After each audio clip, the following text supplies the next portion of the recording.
So you can see here that when the screen is black, these white dots are pretty apparent. What started off about a year ago as 1 or 2 or 3 dots has now become more like 100. Any changing in the focus of the lens doesn't really alter this. There's a trick online where they showed changing the focus on and off, showed any kind of dirt or dust that might be on the lens itself, and that does not alter these dots. In fact, they do disappear whenever the focus goes out, but they are consistent, and from what I've been reading online, it's a pretty classic sign that your DMD chip is going bad. The little mirrors, the microscopic mirrors that are on it, are starting to burn out, and this is pretty common with my type of projector, the Optoma ones, especially the 50X. People are complaining a lot on discussion forums and whatnot that this is a common problem with them. So that's why I decided to take a look at it. Also, if you take a look at the number of lamp hours that I have on it right now, it's looking like the light source hours, can't see it too well, but at the bottom there, it's at 6,999 hours. I do have a daughter that likes to leave this on, and so unfortunately I think that the lamp is starting to go as well. I do get a notification, it's not showing right now, showing that the lamp hours, that it's starting to need to be changed. I can't remember exactly what the wording is, but it does show that the lamp is needing to be replaced. So while I'm doing that, I might as well take a look at the DMD chip. Hi everybody, I just want to do a quick intro to this video just to kind of explain the purpose of it.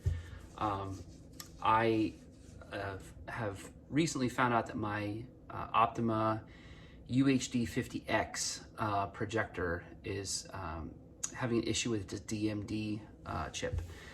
I know that this is a common problem with some projectors, and there's a lot of videos online on how to fix that issue. There's bad ones and there's decent ones and there's everything in between. But specifically for my model, the Optoma 50X, there is no video on there. So unlike a lot of you, I'm sure you've been looking for YouTube videos and how-tos and all that kind of stuff on how to fix this issue. From what I gather on the discussion boards, there's a lot of people that are having this problem with this projector, and yet there's a lot of clamoring for videos and how-tos and all that kind of stuff, and I couldn't find anything. And from what I understand, a lot of you can't find anything either. So hopefully you learn from this what you can. Maybe it's just seeing the thing open for the first time. I have yet to see the darn thing opened. I have seen one video on how to change the lens from a fellow that online. I'm sorry, I forget your name, sir, but it didn't show how to change the DMD chip, and it didn't show it opened. Kamika Jones, shout out to her. If this works, I love you. I owe you big. She did show a really great video on how to take apart an Optoma projector, not my model, but a different one, and a really great way to organize how to take it apart. And I bet you she is going to do it the same way, do it the same way I'm going to, which is as I go through it, log every screw, put them all in different containers so that I know how to put them back together. I guess that's the pretty intimidating part, is how to take it apart and then put it back together. I did find out, if this does help anybody, what chip you're supposed to use. I will confirm that when I take the thing apart and take a look at it. It is a, if you want to look it up, it's the 1910-553AB. I did see that on one of the discussion boards. Somebody did figure that out. I know that's one of the hardest parts, is finding out what chip to order. I ordered mine off of AliExpress, which I have never done before, and I'm hoping that it's a good chip. It was about 130 bucks. It's not the cheapest chip out there, but it's not the most expensive. I've seen it on Amazon up to $400, and I do see that Optoma will fix this after a good long wait. If it's not under warranty, they'll fix it for about $700 to $800, which I don't have on me right now in my bank account. So I'm gonna try and fix it myself with this $130 chip. I did also purchase a chassis for it, which I will link to it later in the video. Maybe I use that, maybe I don't. I just saw on one of the discussion boards that you may need it.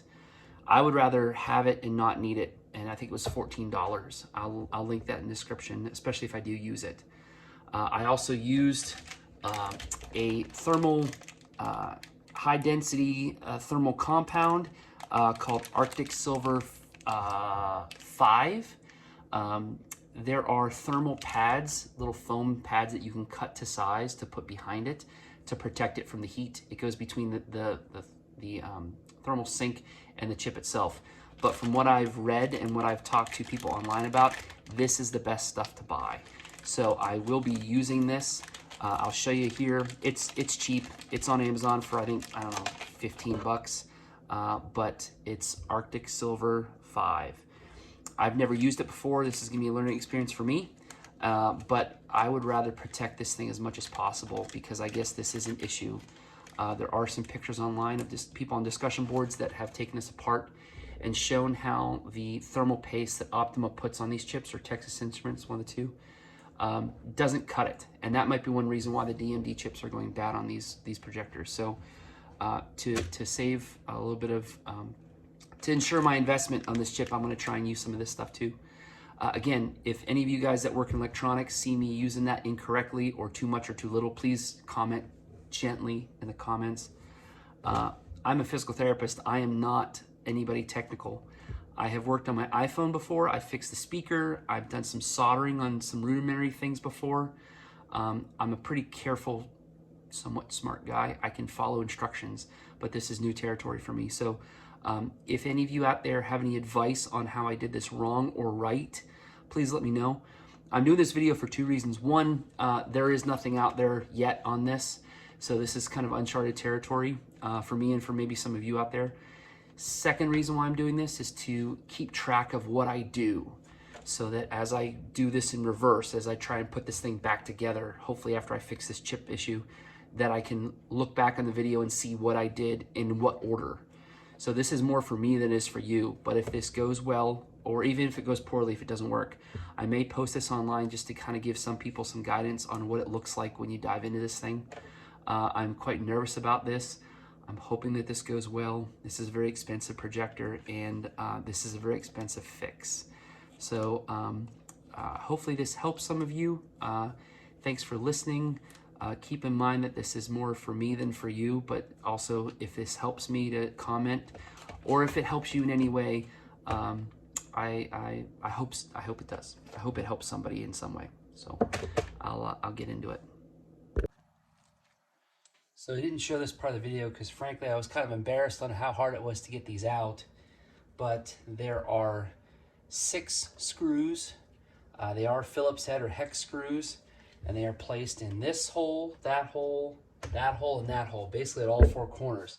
There is one hiding underneath a little sticker here that said if you tear that sticker you void the warranty, which is just laughable to me.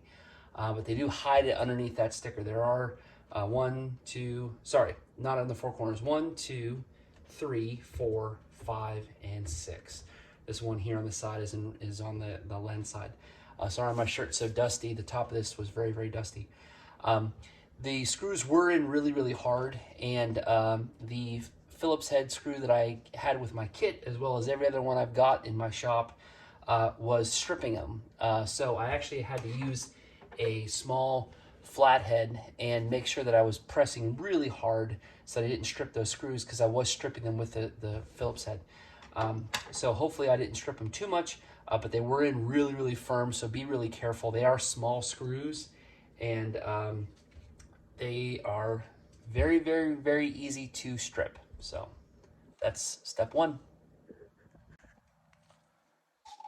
There is a side panel screw. If you look at the back of your projector on this side, all right, is a small screw that keeps this door locked. This is the door that you can actually use to change the lamp. It was hidden under a small sticker. Again, Optoma, it's hilarious. They say if you tear this sticker, warranty void if seal is broken. Well, you got to break it. So it is its own screw. It does have a smooth shaft at some point and 2 washers, so it gets its own cup. That's it.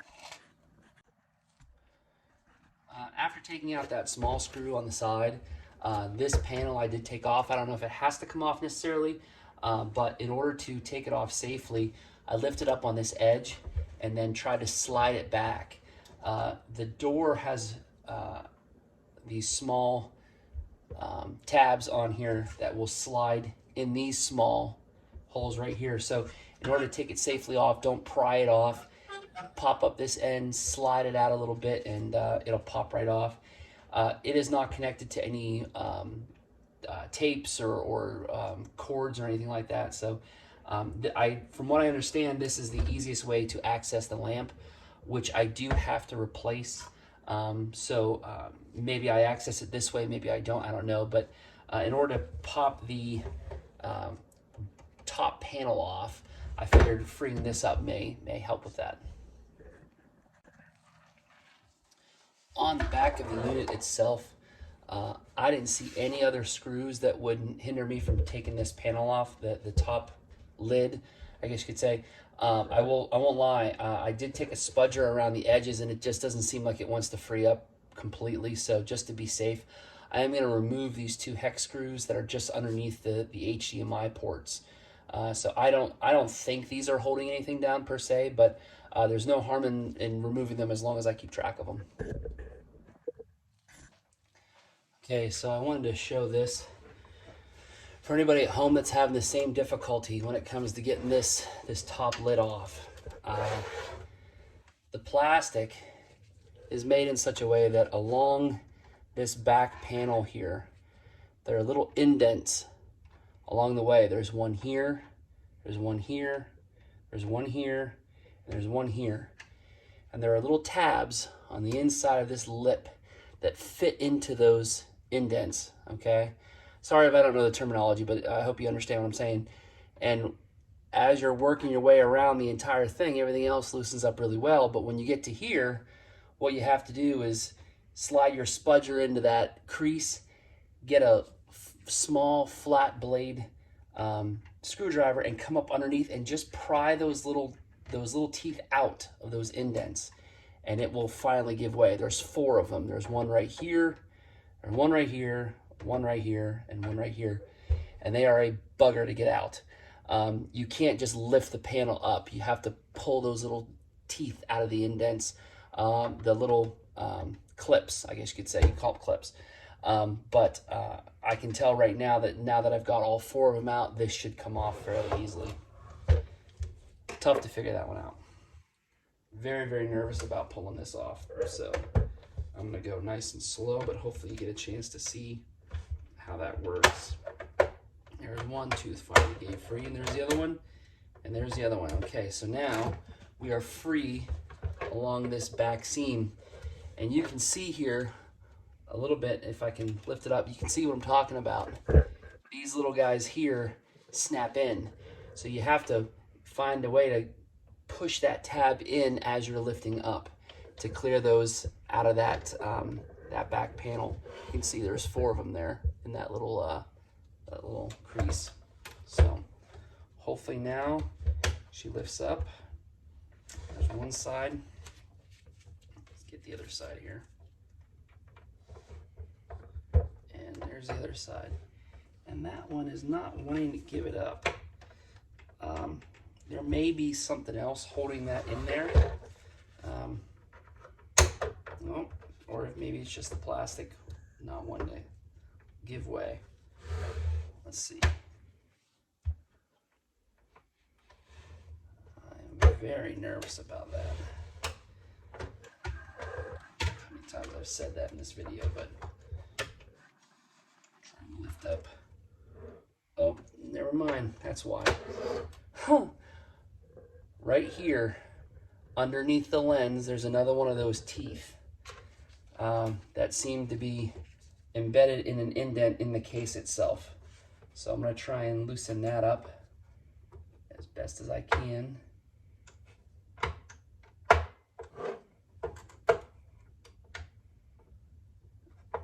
Because it just does not want to give it up.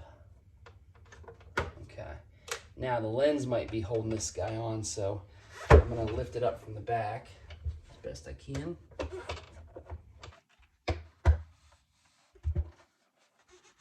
little bit around all four corners.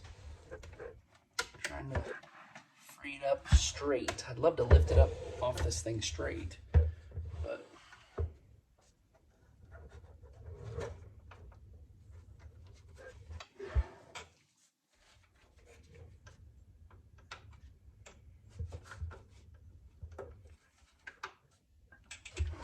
just tip it on its back.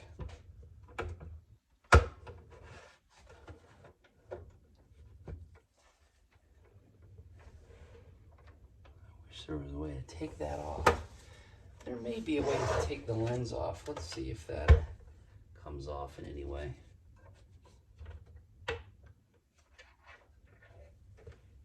Yeah, let's do that. I'm gonna try taking the lens off because I think the lens, as you can see, the lens comes out from this case, and no matter how hard I try to lift up and pull out or whatever, it's just catching on the bottom of this lens. So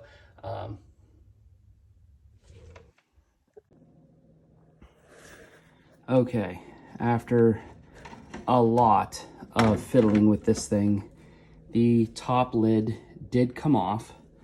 I think what happened was, if you take a look, there's this black foam back there with an adhesive on it. And I think that somehow with heat or something, that adhesive and that foam got adhered within the machine. So lifting the lid off was a bear. It seemed like it was freed up everywhere, but it just didn't want to give it up. Now, in lifting off top lid, there are two wires that you want to pay attention to. One you see in the front there with an orange connector. I do not know where that goes. That did come off as the thing popped off.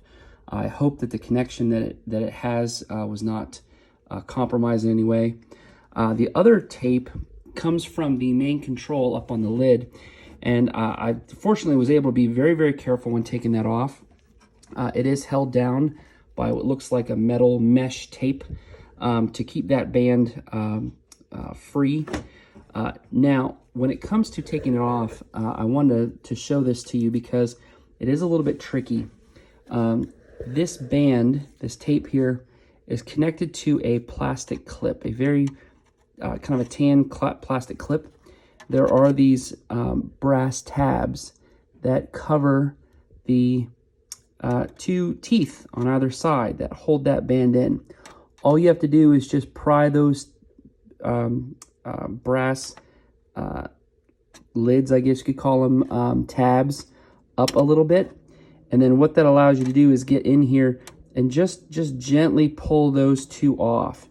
Those two clips there hold this band in. And once this tab is pulled away gently and that tab is pulled away gently, then the whole tape can just slide right out. So I'll show that to you here.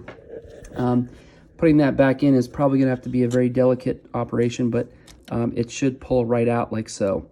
So that tab, the way this band works, and I've seen in a couple videos, is that tape will slide into that tab, and then that tab clips in. I hope I did that right. I have seen it done on other videos before, but that's how I've seen it done. So here is what the inside of the machine looks like. It looks like we have a lot of things to take off. I was telling you earlier about that orange tab. It looks like that mounts into this area right here. So before I put the lid back on, I'm going to want to attach that and then go back and put that tape in there at that band. I did try to take this plastic lens cover off because it was kind of hindering me from taking the lid off, but it just wouldn't come off. I didn't want to pry it off or anything like that. It does look like it allows you to grab the lens to focus. I did take this slider here off. Well, I shouldn't say I took it off. I unscrewed the screw that was in here on there, hoping that maybe that would help me take it off, but it didn't. So the screw, as you can see, is in there. I will put that back on because I don't need to mess with the lens for what I need to do right now. But I just want to show you that. If you do try to loosen up the lens or mess with this or even try to pull that off, I wouldn't mess with it. I tried as gently as possible just to see if taking this off was going to help me take the lid off, but it didn't result in anything, so that's it. So I wanted to show the first part of taking this metal cover off. First thing is there is a band here, a tape here, that is held down with tape here on the lid. So I took that off first, and that does look like it will be need to be detached from the motherboard here later on, but I wanted to get that out of the way. Also, there are two other pieces of tape. One, it looks like it's holding down this cord right here. I'm going to pry that off pretty gently with actually I'm going to use my spudger for that. It's another thing that these are good for, making sure that you kind of keep the tape intact. I don't want to have to replace that tape. It looks like a pretty strong tape anyways. So I'm going to peel that off. I'm also going to peel this one off too, because I don't know what it's attached to underneath this metal plate, but I don't imagine it's going to make it taking this off any easier. So I'm going to loosen that up as well, just as gently as I can. Trying to keep as much of that tape intact as possible. Again, I don't know how important stuff is, so I'm just being very, very gentle. That right there does not seem to want to come off the lip, but I'm going to loosen it up as much as possible. It doesn't look like it held anything on, to be honest with you. I'm going to set that just aside. So on top of this plate here, there's a variety of types of screws.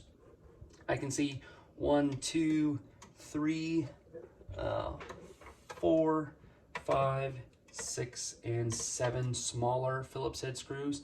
There are also 2 larger ones, one right here and one right here.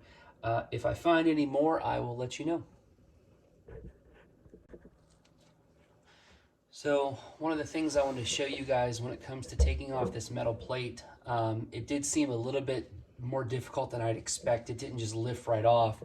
And one of the things that I found was that on the side of the metal plate here, you can kind of see it's an L shape. And on this side, there are 2 little nubs on the inside of this metal plate that fit into these slots.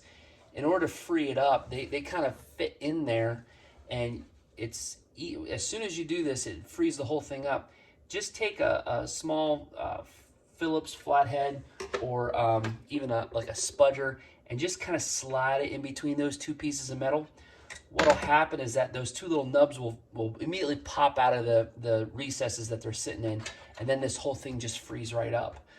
So just be aware, it doesn't come straight off like so. It's got these little nubs. There's one right here, and there's one right here, and you can see on here where they fit in. They fit in that little recess right there and that little recess right there. So all you gotta do is just kind of separate the metal a little bit, and they'll just pop right off. And then we have all sorts of intimidation here. So in looking at this motherboard, it looks like there's a couple different things I have to do to take this off. I'm going to go through them right now, just the ones I can see. If any more pop up, I'll do another video, on a short little stint of the video on that. A couple things. Nicely, this one's color coded. There is a cable going to this input right here. I do believe it'll just slide out, but it's not. So I may have to do a little bit of work on that one. There's also a tape going to this white one right here. I imagine it's probably similar to the other one, where if you can just kind of weasel that little bracket out of there, that might just come right out. I'm going to be really, really gentle, making sure that I don't do anything too aggressive in case I'm doing it wrong. But yep, it looks like that one just comes right out. It's clipped in there. A little bit, kind of weasel it out. There we go. Okay, so the way these clips work, I wish I could zoom in a little bit, and I've seen this on other videos, so I'm pretty sure I'm doing it correctly. This blue tape will pop out as soon as this little bracket that holds it in is slid out. So you want to, I'm just taking a little flathead screwdriver and I'm pushing that bracket out, and then the tape comes free. What I imagine I'll have to do, and I'll try it here, is in order to reattach it, you put the tape back in, all right, like so. All right, I don't know if you guys can see that. I wish I could zoom in a little bit with this camera. But you put the blue piece of tape, slide it back into the slot, and then push that bracket back in. And that will secure the tape. You can kind of see it's secured now. So in order to take it back out, I'll show you again. You just kind of push that bracket out, and then the tape comes right out. This one right here, I believe, is a little bit different. I think that is actually a piece of plastic that slides in. I'll have to work on that a little bit. I don't want to mess with that in front of the camera and look like an idiot. These other three over here are also similar. Just to kind of make a record for myself, the cable that is brown, gray, blue, and black is going to go into the black bracket. The cable that is red, gray, green, and black goes into the green bracket. And then there's actually a cable that comes from underneath the motherboard, and it is black, like a maroon, red, and orange, and that goes into the white bracket. I can also see here that there are two hex nuts that are actually utilized. Not only, it looks like they're threaded, so there were other screws that go down in there, but I'm pretty sure these have to come off the motherboard itself to free up the motherboard. I do not see any other screws right now that may need to come off, but again, you never know till you start trying to take it off. So I'll get back to you. I did want to show one thing. I don't know if this is helpful to anybody else, but Kamika Jones, if I didn't mention her earlier, I'm sorry. She did a sort of a tutorial on how to do this on another model. And she had this really great idea where she labeled all these different, they look like takeout cartons, where she labeled all of the things that she took out and set them all splayed out. And you can kind of see on my workbench here, I've got cups that I've written down what these are. So for example, these two small hexagonal bolts that are in the motherboard go in this little cup. It says motherboard bolts. I don't know if this is necessary for anybody else, but for me, I find it really helpful. I've done this before with less complicated things. But thank you, Kamika Jones. Like I said, love you to death. If this works, I owe you one. If you see this video, please reach out. Let me know. I'd love to send you some sort of thank you. But that's it. I'll get to the next part. I'll see if the motherboard comes off. Okay, so motherboard did not come off. And I wasn't trying really hard, thank God, because I did miss 3 cables on the side here. So I want to show you guys these. These guys look like pretty standard clips. You'll see a large one here on this side and then 2 smaller ones. This large one here is definitely kept in by these little tabs on the side. This guy is one that probably just slides out. This one looks a little bit more complicated. I wish they all had the same kind of clips, but they don't. So I will work these 3 things off in order to loosen up the motherboard more. I don't see any other connections that would have kept this guy down. So part of the motherboard is kind of held underneath this little lip of the back panel. And I don't foresee the need to take the back panel off because it does look like it's continuous with the bottom.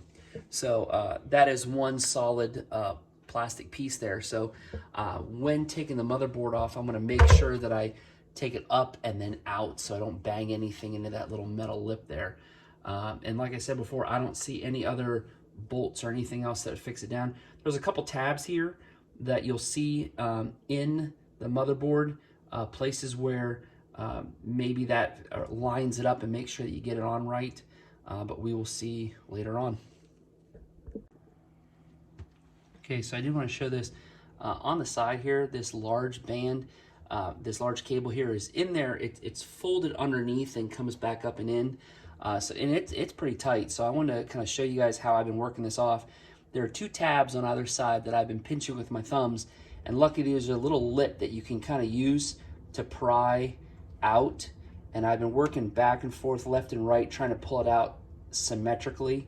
But with those tabs pushed in, it does loosen up the clips, and so it allows me to kind of slowly work that guy out.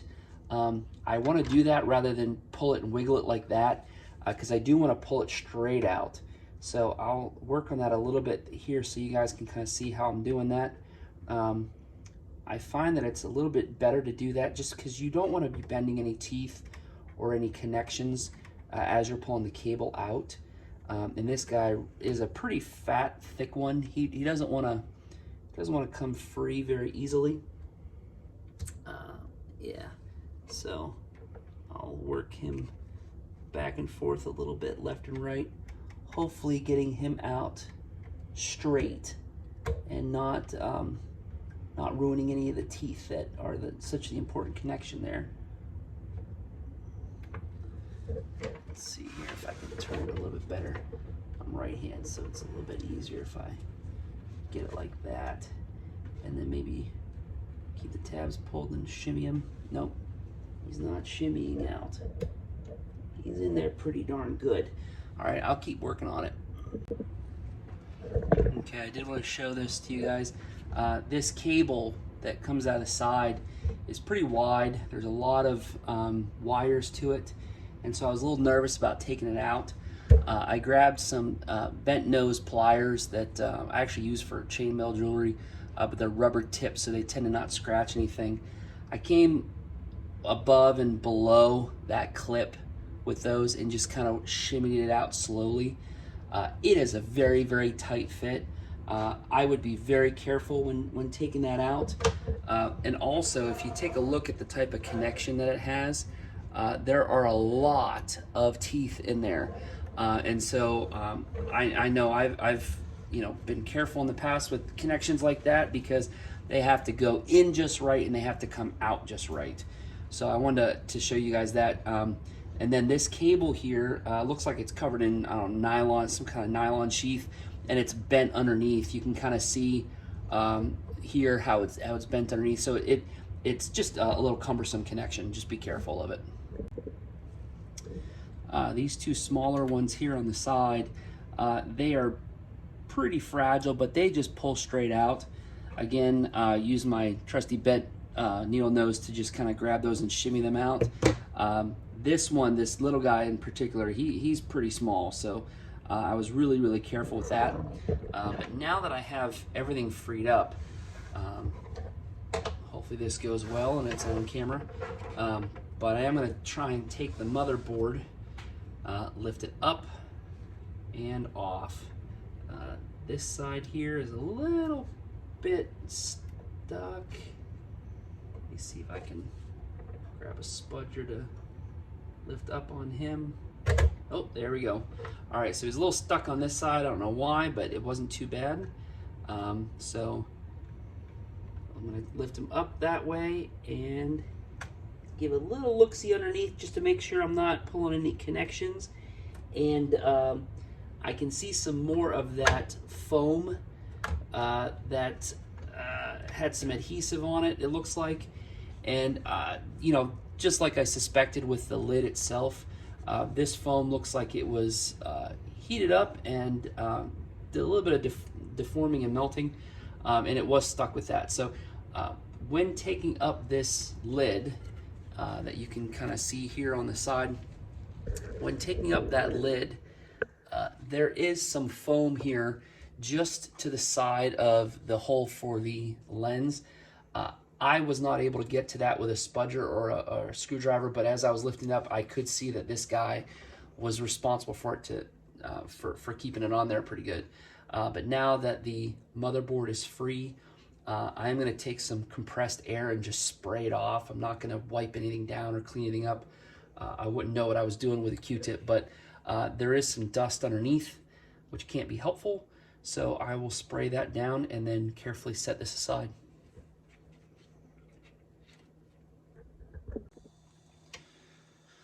So I did want to show you guys two things that I did find underneath the motherboard on the underside that I think would probably be pretty important to take note of. There are two slots, two connections here underneath that you cannot see that are connected to these two here. So there are two long you know, rectangular connections underneath. And it does make sense though, because one, it did pull out. They're not, you know, they're not something you need to really, you know, wiggle back and forth. They do pop off quite easily, but these two hexagonal bolts that held the motherboard down on this side, the one that you find here and the one you find here, probably do help keep a good connection between what's the connection here and here, and on the underside of the motherboard. So when putting this back on, I'm going to have to be pretty careful to make sure that those are seated in those slots pretty well. And then also make sure that you don't tighten down those bolts unless you know that is seated correctly. This is one of those connections that probably has, I don't know, 100 metal or 100 brass teeth that connect into these two. So I'll have to be pretty careful. You'll also notice that there are two what look like tabs on this motherboard, on this board here, a tab here and a tab here that would go into these two holes on either side of the motherboard. And that makes sense because, you know, if you take a look at it from the top, you can see that those tabs are there for a reason. They're there to help line it up exactly right as it goes back down on. So you have to make sure that those connections are seated correctly. Those tabs and those holes are going to help guide you. And then these screws here, these hexagonal screws, are going to help keep it seated correctly. So make sure that all of that's lined up well before you start tightening those guys down. Other than that, there's no other connections that I could see underneath. You have these three cables here that we talked about earlier. These three cables, you got two smaller ones, especially this dinky little guy here. Oh, sorry, didn't show that there. This little dinky guy here, this guy here, and this bigger one. No other connections that I can see. This guy, I need to make sure that when I set it down on some bubble wrap or something. I don't know what these are. Maybe you guys out in the internet world can help me. They're these little, they look like springs almost. You can kind of see one right here. These little metal springs, I don't know what those are all about. I don't know if they're heat sinks or what, but I'm going to make sure I do not set the motherboard top down because they do seem a little fragile. But even the underside seems like there's some things on here that I don't want to set it down on anything hard. So I will go get some bubble wrap and set this down on there, making sure I don't disrupt anything that's too intricate and fragile. Okay, so in further inspecting this, it's pretty apparent that I have to take this metal casing off. It kind of encompasses what kind of looks like an L shape. And there's some things I need to pay attention to, because not only are there some screws holding it on, but in some of the holes in this metal plate, we have cables running through. This small cable that is maroon, red, and orange is coming up through this hole right here. So as I put it back on, I'm going to have to make sure that I thread this through. This larger cable that was such a bugger to get off, and also this medium-sized one here on the side of the motherboard is all coming out through this larger hole. The smaller one, the little fragile guy, is just coming out from the side. So I don't have to worry about threading him through anything per se. But I do want to make sure that I get these two cables here and this cable thread through the appropriate place. In looking at what's holding this on, there's a couple things that I think I need to pay attention to. First one is the back of this case doesn't seem to be held on, but these screws here went into the back of the case and also through that metal, this metal casing here. So I need to make sure that that lines up and that lines up when putting it back on. It looks like the only thing holding it on are three screws. There's one here, and one here. This has to fit through this slot here, this board, so I need to make sure that's lined up.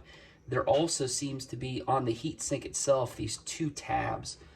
There's one right here, and then there's also one over here that go in through 2 holes that I imagine help line this up and also secure the heatsink.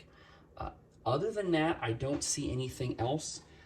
If there are other things, that'll be the next video. I'll take those screws out and see if I can lift this off. Okay, so now that I've taken those 3 screws out, this metal plate wasn't stuck per se to the back of this case, but it was. It does seem like the screws that hold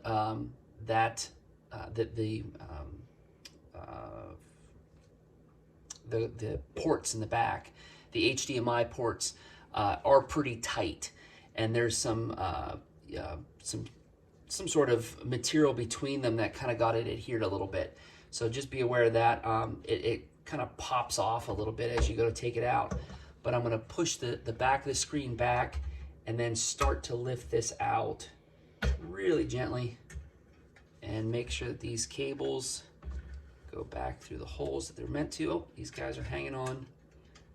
That cable goes through there, and that cable goes through there. Look underneath, making sure I'm not pulling any connection apart. And there you go. So the metal plate does come off. This, I don't know what it is about Optoma using adhesives in this stuff, but there is like a plastic cover or separator or something like that. And the adhesive that they used to adhere to the metal plate was sticking to things. Seems to be the big difficulty with taking this thing apart is that there's a bunch of places for adhesive to melt. So that's the inside there. I know from looking at other chip replacement videos that what I'm ultimately going to want to get into is the heat sink here. And actually it's probably between, oh sorry, this is the heat sink. The area of the projector I'm worried about is right here. That's where I'm going to find my chip to replace. I also have a replacement lamp that I'm just going to might as well put it in right there. You can do that without taking the case apart. But I do have a replacement lamp that I need to put in. I'm just going to do that before I even put the whole thing back together. So now that I see a little bit more to investigate, I will get back to you. Okay, so here's where things get pretty complicated. So I'm going to be kind of picky about my videos because I want to make sure that I don't miss any little steps. On this heatsink here that I need to access the DMD chip via, all right, there was a long black cable with a red connection that was held down with some tape. That tape is also connected to the back of this black heatsink here. I am going to remove that tape, but keep it with the cable that it was holding down, just to make sure. I'm sure there's probably a reason why that was, oh, geez, held down where it was. I'm going to use my spudger for this. And I want to make sure that I do put that cable exactly where it's supposed to go, at least where Optoma thought it should have been. So I'm going to take this tape off as much as I can, and then make sure that it goes back where it was, at least as much as possible. It was kind of folded under like this. I'm going to take that tape and just move it out of the way. It does have a very, very, very small connection. Hopefully the video shows this, but there is a small brass looking connection. It is held down with a screw. I hope I don't have to take that off, but it may be necessary. It's a pretty small, precarious soldered on connection, so I don't want to mess with that if I don't have to. So I'm just going to let this stay out of the way. Maybe use the tape to hold that wire. Oh, sorry. Hold that wire out of the way. And then what looks like what I have to do is start taking out some of these smaller screws here and start to free up some of the things that are in here. Kamika Jones, in her video, the model that she was working on, she did have to remove the color wheel. I really don't want to have to do that, but I think I do. And there's a lot of screws to pay attention to as far as where they're at. If you take a look in here, there are a bunch of them. There's a plastic holder thing here that it is separating the lens compartment from the color wheel. It is held in place down here with one screw.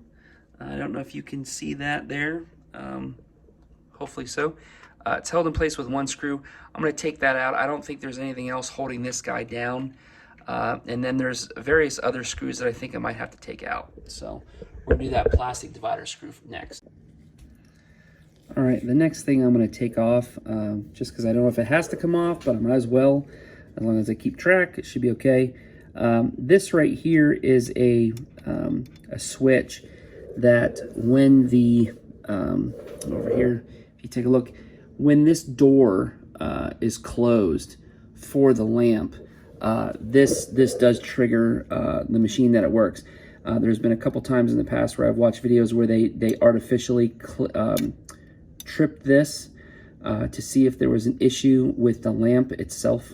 So I am going to remove that screw and that washer. It looks like this screw and washer just holds this into this little bracket here, and if I remove that, that will slide out. This is attached to, I know this sounds stupid, but it is attached to something that looks important. So we're going to free this up just to make sure this doesn't get in our way, because I don't want to be tweaking these little connections. That wire is just soldered on gently. All right, just to make a mental note, when this trigger does go back in, there are two holes on either side that do slide on these two pins. I was right about how that screw and washer just basically hold it in, but when putting that back on, I'm gonna wanna make sure that that thing slides back on evenly. It does also seem to fit in a little track on the side, so when putting this back on, just be kind of careful about how you slide it in. Okay, so in this video, I'm going to show a couple different screws that I'm going to take out. There is a kind of a light gray casing that goes into the lens, and it looks like there's a bunch of screws that have to come out of it. So I'm just going to kind of go over those quickly. There's one back here, one right here, one right here. Looks like there's only 3 of them on this side. I don't see anything up underneath. So I'm gonna take those 3 out. I'm gonna call this the lens casing. And then on this side, as you can see, there's a bunch of different screws to worry about. The ones that I'm gonna take out for the quote unquote lens casing is gonna be that guy right there. There's one back here. Now that looks like it's actually kind of glued on for some reason. There's some sort of substance around it, but I'm going to do my best to take that out. And then down in there is another little guy. It's kind of behind some foam, so I have to kind of go at it. I'm sorry, kind of go at it from an angle. Kind of come at it from this angle here. Hopefully that foam moves out of the way. I have to take him off. There also, let's see here. There also looks like there's some other screws. This one seems to be through that metal casing, but in this hole for this plastic here. So, gosh, that won't stay focused. I don't think I'll take him out, but I may have to. So we're looking at 1, 2, 3, 4, 5, 6 screws.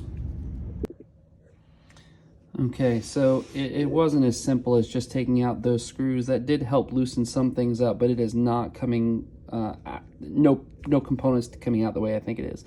So one of the things I am going to do, this trigger here is attached to a wire that is coming underneath this bracket. So it's coming out underneath the bracket here, and it's coming up and over the color wheel, and it originates way, where it is, way over here. So I'm gonna loosen that up. I'm gonna take that wire out because I suspect that I'm gonna have to take the color wheel off along with everything else. So I want to get that out of the way.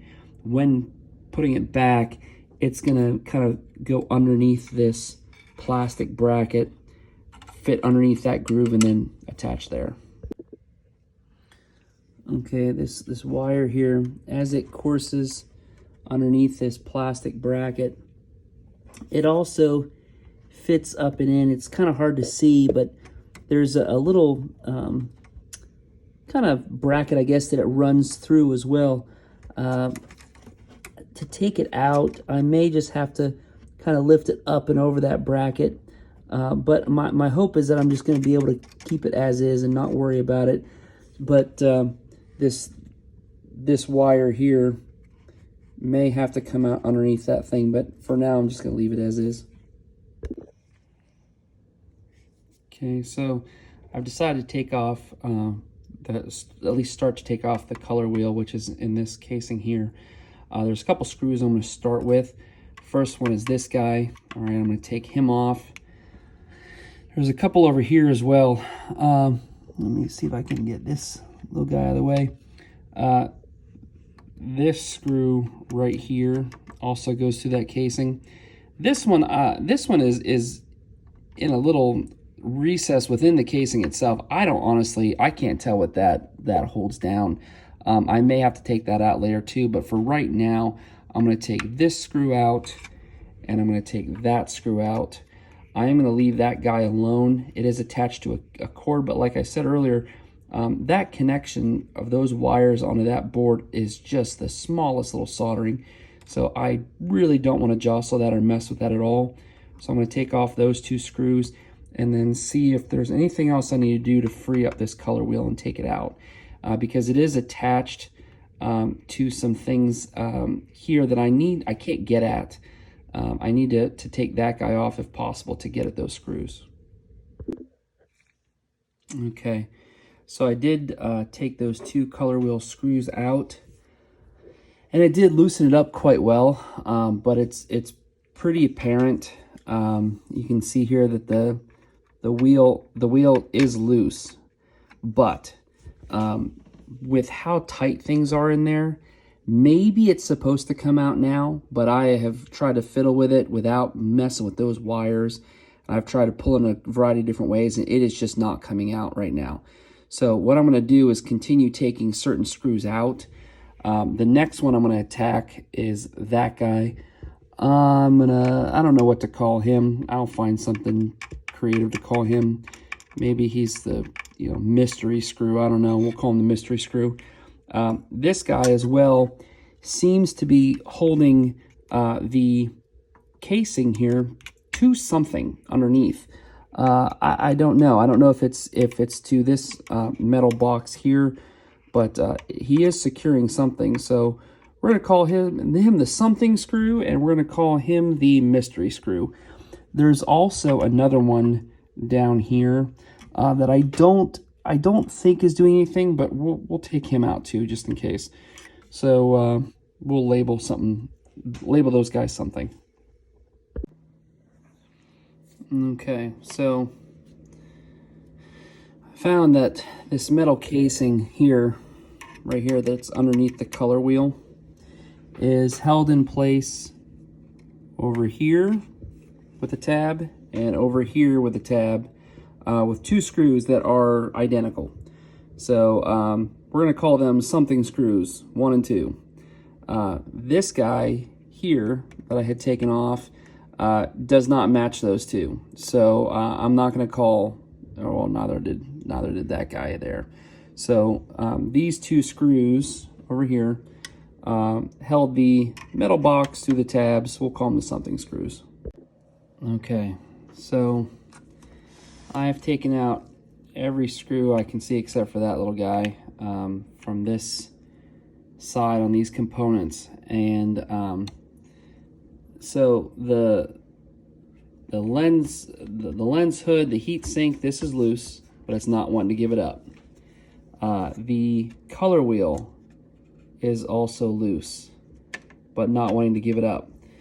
So I really don't want to mess with this side of the box, but I think that this guy needs to come off. So in looking at this casing here that went around the lamp, there's a couple screws that I need to look at. I'm going to be taking this one out.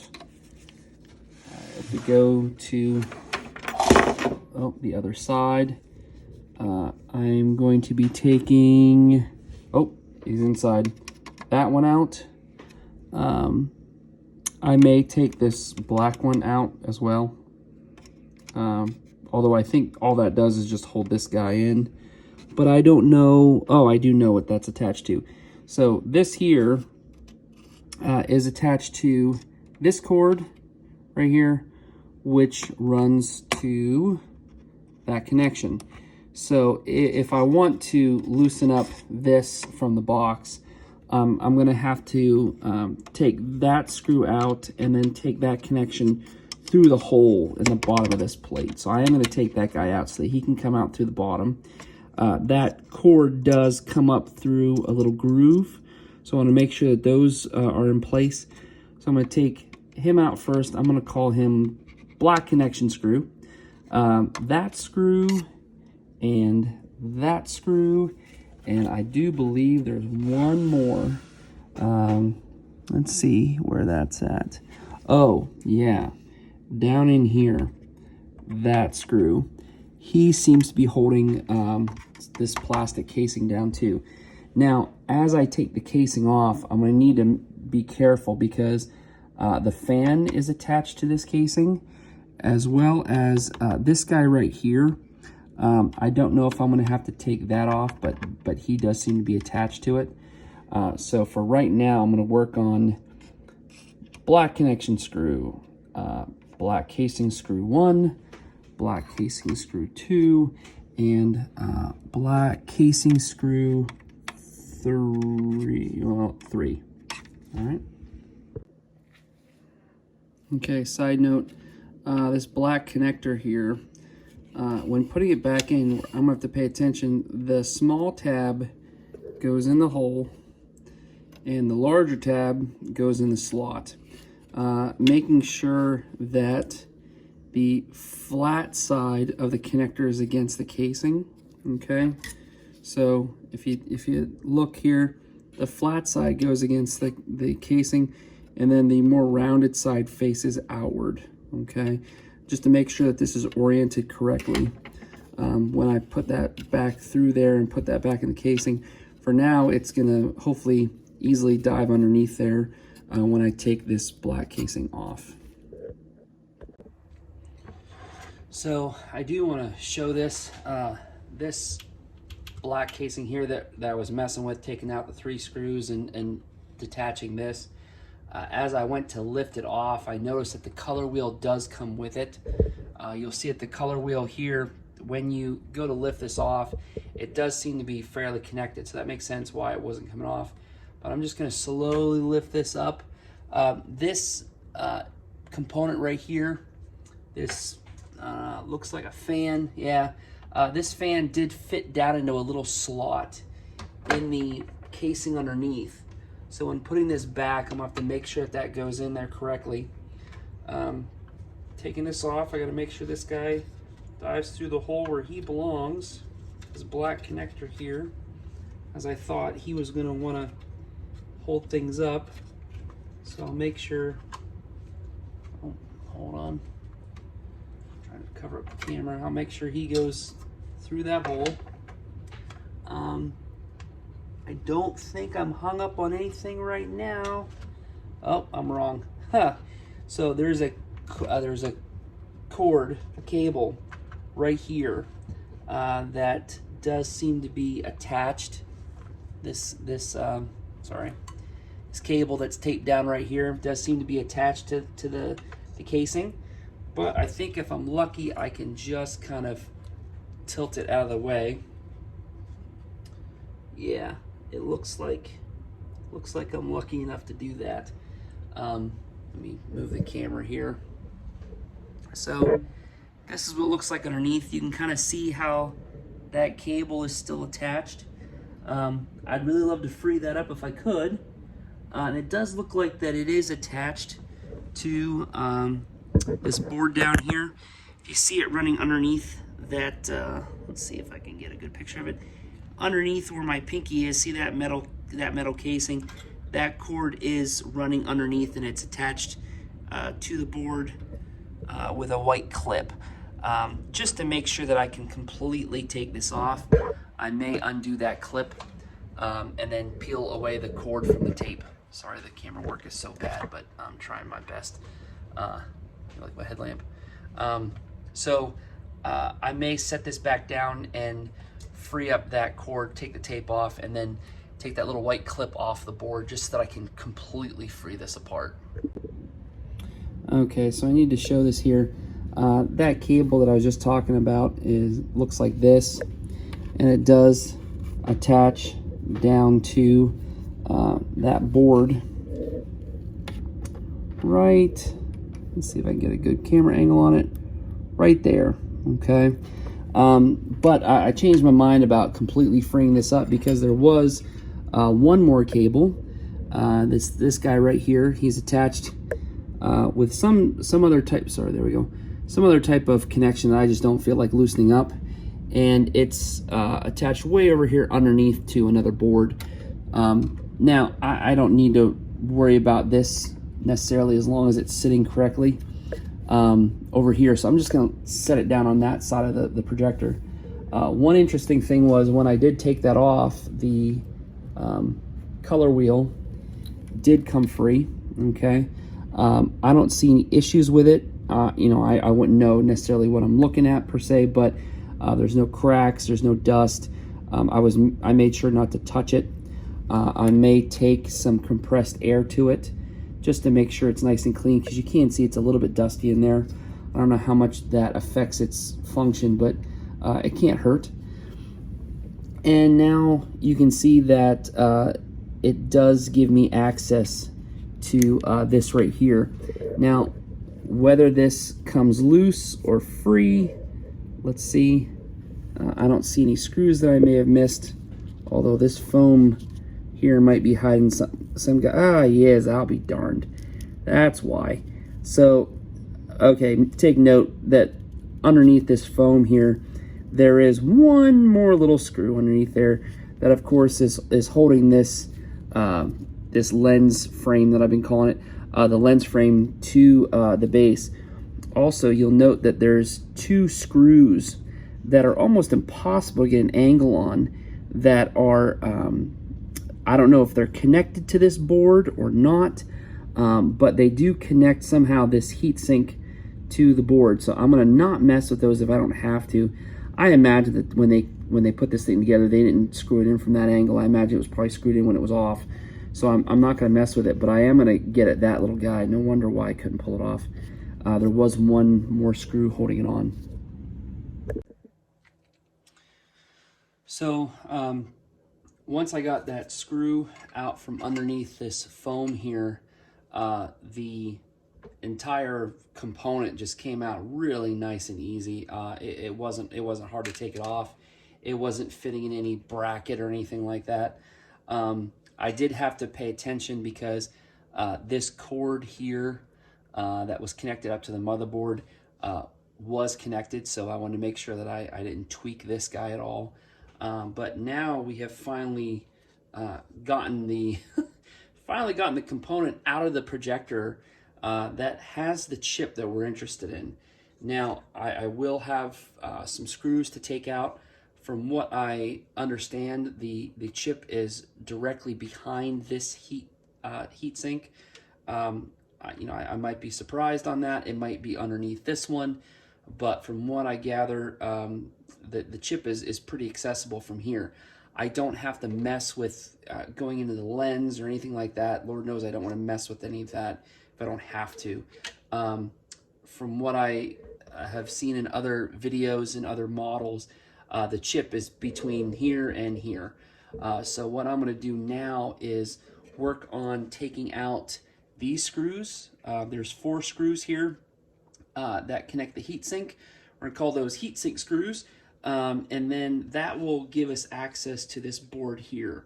And then I think this board is not held on by any means other than those screws. And if you take a look in between the casing and the board, there are some pretty thick pins that go through the board itself. So I want to make sure that when I get that on there, I line that up just so. Now this heatsink here that's on top of the case is held on with some screws. You'll see one is kind of underneath there. Now this connection that's on the board does not give you access to that screw, so I assume that that does not need to be messed with right now because the board is on there.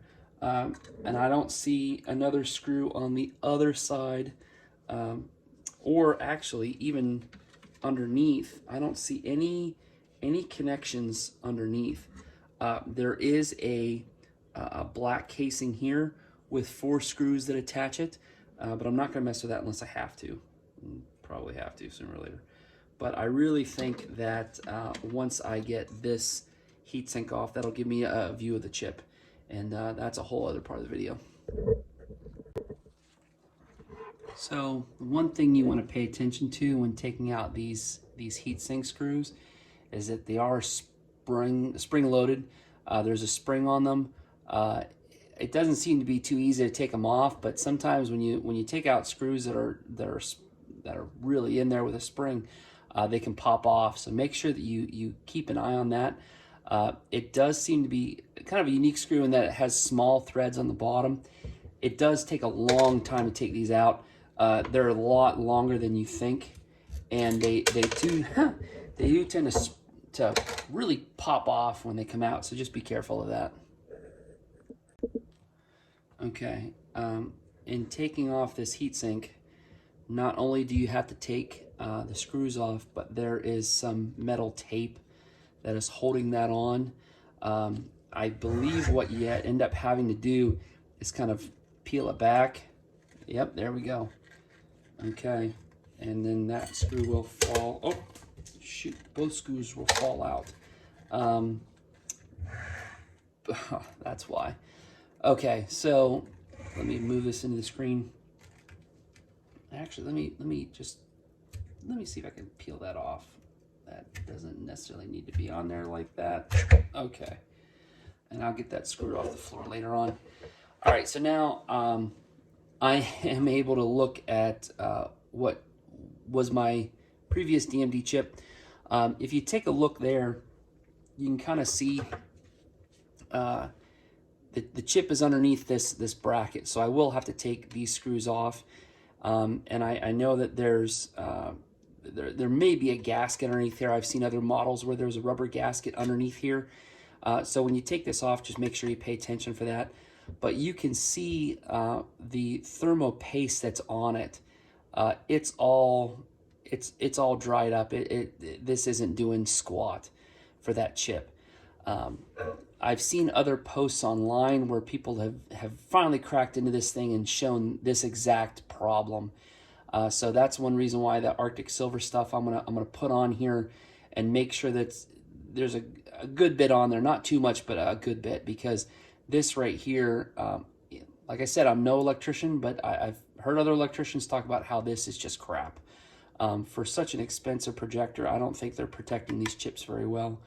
So we have finally cracked into the part of the projector that we need to work on.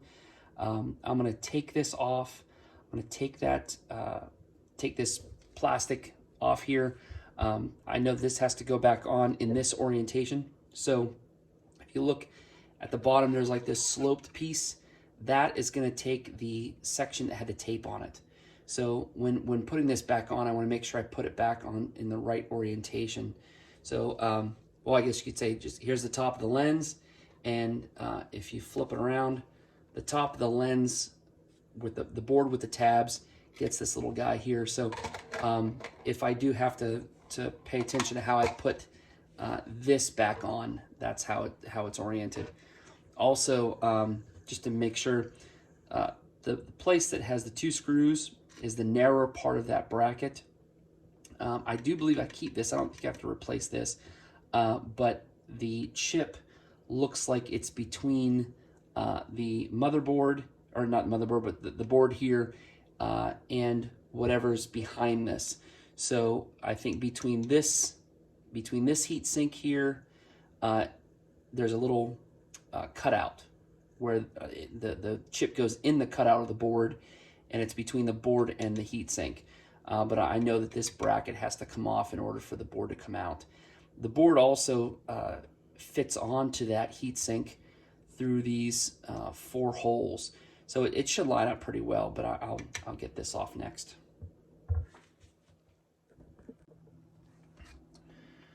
So I wanted to show after that gray bracket came off and I slid the board up and off, there's a certain orientation to the chip bracket. And you can kind of see how it should go if you pay real close attention. On this right here, there are two little nubs here and here that fit into the nubs there and there. So it might be worthwhile to put this here on here before putting it back on the chip itself. I have seen where removing this is very precarious and somewhat a sensitive task. I guess not. But you can also tell there is a corner off of this rectangle missing, and that corner fits into the bracket right here. You can kind of see how it needs to be oriented there. This bracket here, I did buy one online. I'll link it in the description, hopefully, specifically what it's called, the company that I bought it from. On this bracket, there are a bunch of very important connections, apparently, that have to line up exactly with the gold squares on the chip itself. So this is the chip in question right here. This is your DMD chip. This is a, I don't know, a chassis, a bracket, or something like that. I can't remember the name of it. But I did purchase one of those online separate from this because sometimes this chip does not come with this part. And I don't want to reuse this actually because you can kind of tell some of the thermal paste is kind of caked on. And I don't know if this has been compromised in any way. So I just bought another one. It was like 14 bucks. And I can't remember how I came about finding out about this, but I will link the description, link the place I got this from in the description. I have not opened up my other DMD chip yet. There may be one of these with it, but I do know that they should be used as a package.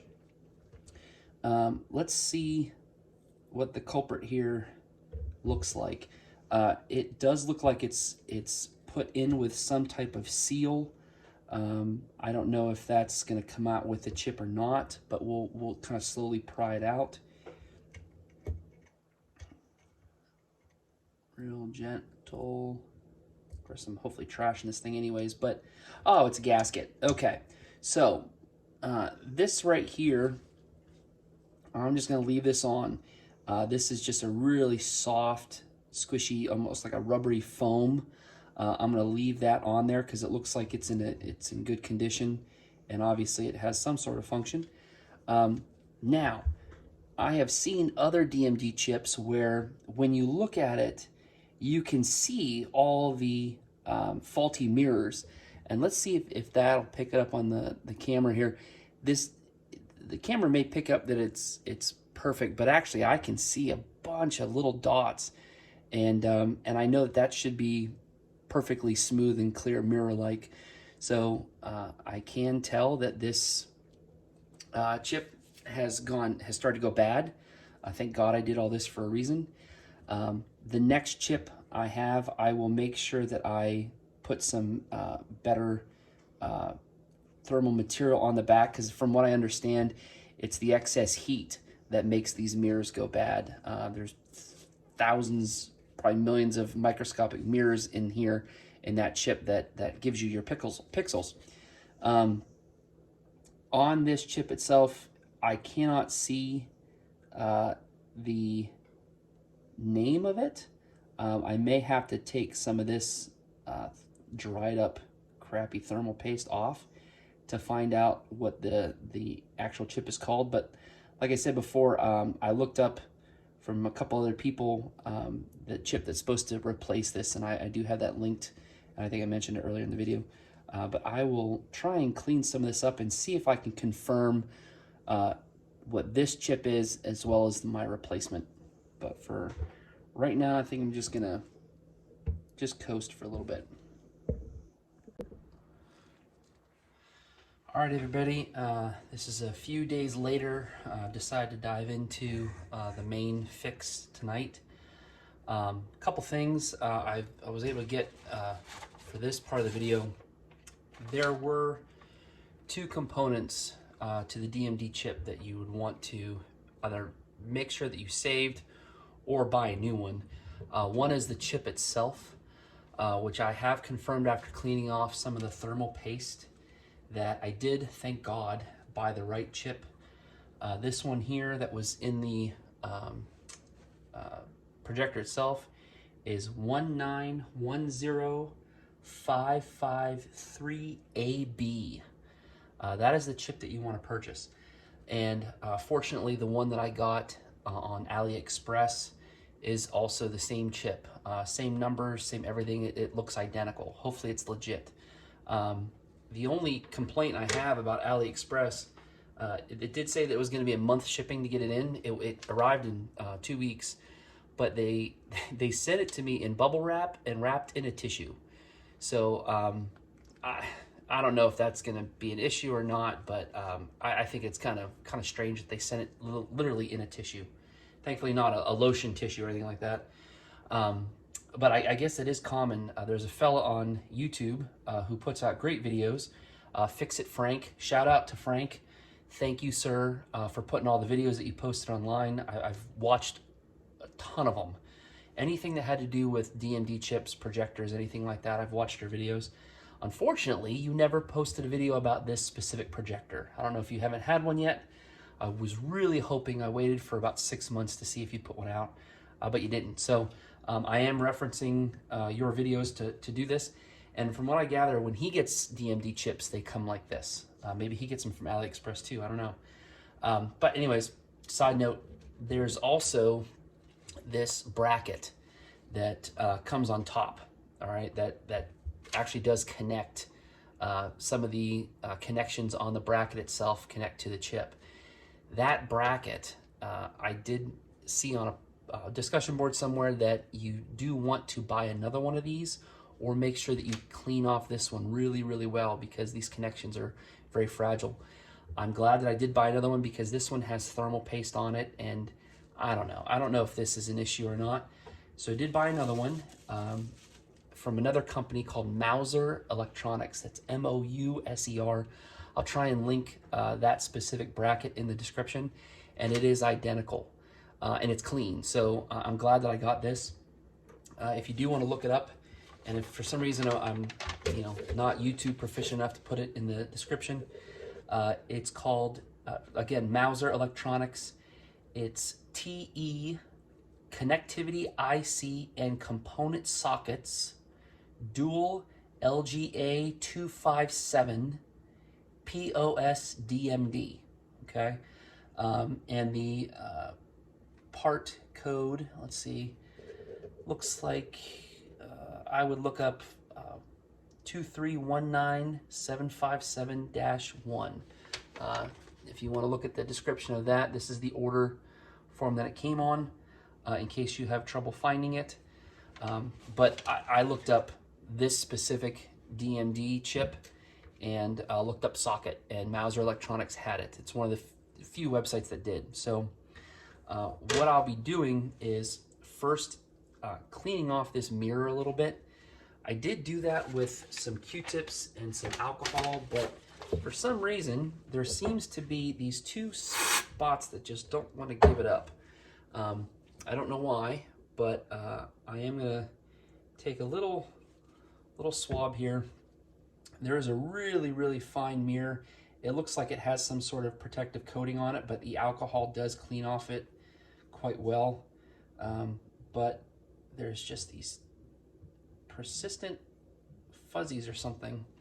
So I'm cleaning it and then taking some compressed air and trying to get it clear of everything. I really want this thing to be spotless when I'm putting the chip back on it. So Just lightly doing that. I'm making sure it's a nice clean Q-tip and just using isopropyl alcohol. Because this thing is projected and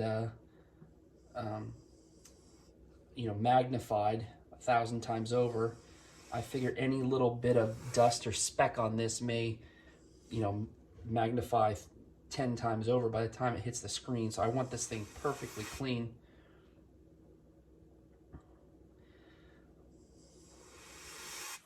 Also, trying to make sure there's this foam rubber kind of gasket that goes around it, this little seal that I definitely want to keep on there because it does seem a little fragile. Luckily, when I pulled off the chip, it didn't come off with it. Here is the chip right here. And I'm just going to place that right on top.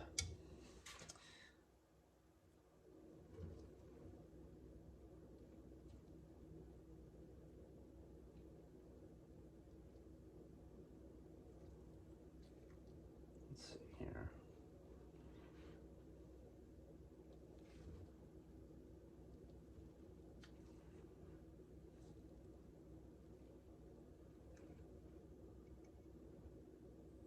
Hold on a sec, let me take a look at something else here. All right, sorry. Had to check on a couple things real quick. Mainly go back and watch my videos on how this was taken apart so I know how to put it back together again. First thing I want to do is make sure that the mirror is clear, or at least the screen. It does look like there's a couple places where there's either some sort of splash of alcohol, or I don't know, maybe I'm spitting when I talk or something, I don't know, but there's a little part in the corner that just doesn't want to seem to be cleared. So what I'm going to do is take a little bit of rubbing alcohol and try to clean that. The way I see it is this screen here is going to be blown up a couple thousand times. So you want to make sure that it's clear of any dust, any spots, anything like that. So what I'm doing is I'm taking alcohol, cleaning it with alcohol, and then I take some compressed air and just dry it off with that. And it seems to be working pretty well. And then I also have some microfiber cloth that is pretty darn clean, and making sure that I kind of just really gently wipe down anything that may have happened when I wiped it down with alcohol. It does seem to wipe down fairly well. I just don't want to touch it very much, because the more you mess with it, the more likely you are to scratch something or leave some type of dust or fuzzies behind. Now, you can see from around that foam gasket that there's two nubs, one on either side, and those fit into two recesses that are on the chip.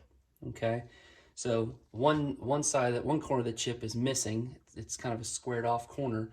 That's going to go on this part of the bracket. You can kind of see where it only goes on that way. I also want to make sure that chip is clear. I did hit that with some compressed air. I really don't want to touch it at all. Thankfully, there's no fuzzies or anything like that on it, and compressed air took care of it. So I'm going to set that on there and hopefully not mess with it anymore. The bracket goes on in a different way. There's two recesses on the chip itself, and the bracket also has two nubs that go on there as well. So that right there sits perfectly. And it's good too, because those connections, all those hundreds of brass connections, have to fit just so. On the back side of that bracket, you'll see that it matches up with a bunch of connections on the board itself. And that goes on next. You take that little piece of tape that was on the corner and kind of slide it into the slot on the plastic board here. And I'm going to do my best to set it directly on top, making sure that it is seated correctly. Okay. Now, after that, that's when the metal bracket goes on. And there's 3 holes for that. They go like so. and you'll see it creates that window for this recess on the heatsink. Okay, and this is where I'm going to apply the Arctic Silver. I don't know if I said in the last video, but there's a bunch of debate online about how to apply Arctic Silver, whether you just do the pea-sized dab, whether you do the X, whether you do this or whatever. I'm just going to spread it on nice and even and thin.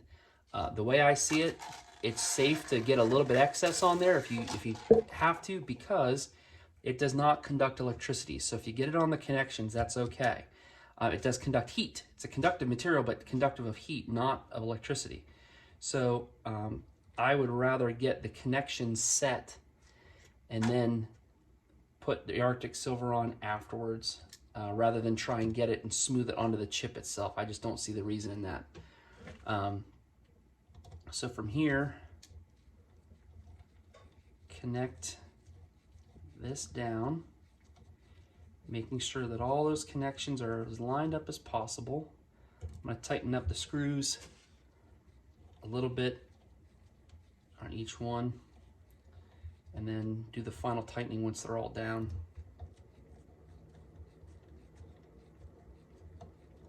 I don't know how snug this has to be. I don't imagine putting it down too tight is advised, but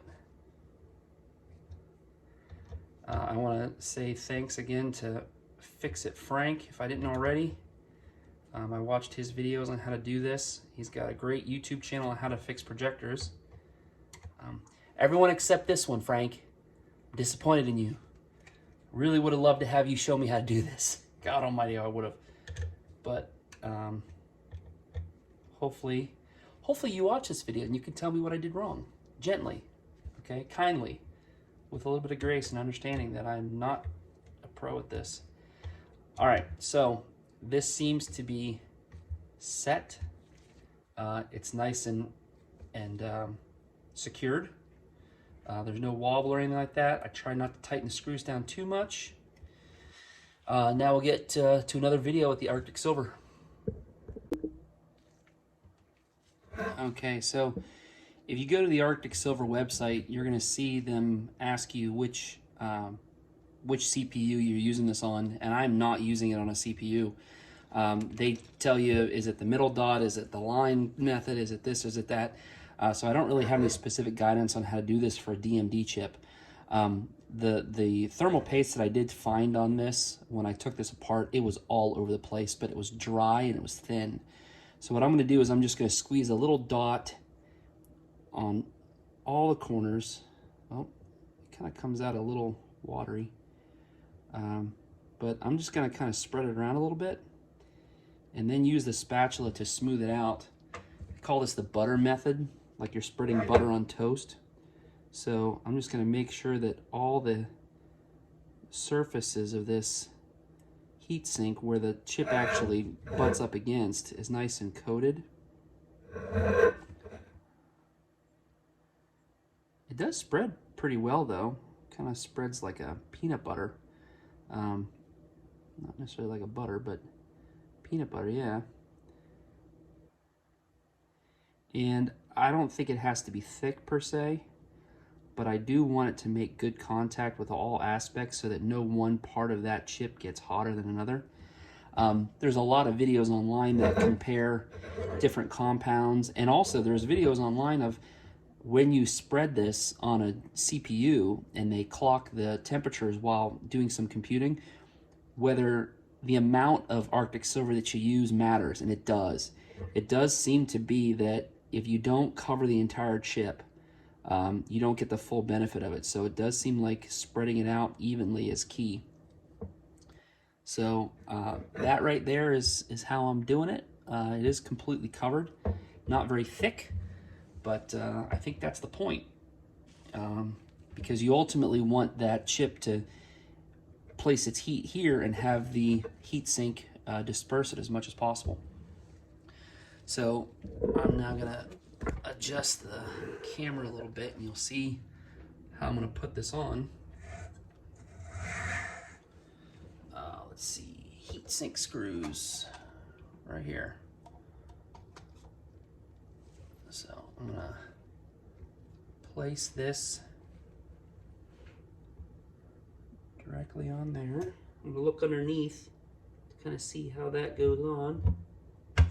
And it seems to fit directly down on there. Okay, so now I'm gonna put the heatsink screws back in. Just like before with the bracket, I'm gonna put them all in, get them down about halfway tight, and then finish tightening the rest. These are those spring-loaded screws that I was talking about earlier that kind of pop off. So I assume they're supposed to kind of fit in there a certain way and seat a certain way. So I'll come back after that. Okay, now we are at the part of the video that I think is probably more for you guys than for me, because what I'm doing is I'm watching all of those videos that I just posted in reverse to put this thing back together, just to kind of catch up on what I did. I did finish those 4 screws in the heat sink of the that goes to the DMD chip. I put the lens and the DMD and all of that back onto the case. In a previous video, you'll see that there was this one screw that was kind of hidden under some black foam. I did put that screw in just to make sure that this is seated back into the frame itself correctly. Then the color wheel, I was a little nervous of the color wheel kind of being off of this main casing. So I put the color wheel back in, lined up the 2 screws that hold that bracket on. Let's see if I can show you a better picture of that. What I'm talking about is on here, you'll see there's a black casing with the brass top here. In that casing there is the color wheel, and there are 2 screws, one here, let's see, one there, and then another one on the other side there. I had removed those 2 separately in 2 different sections. I did find those 2 screws and put the color wheel back on together. Lining up the color wheel onto this black bracket here is a little tricky, but there is a little nub that goes into a recess that kind of helps you line it up.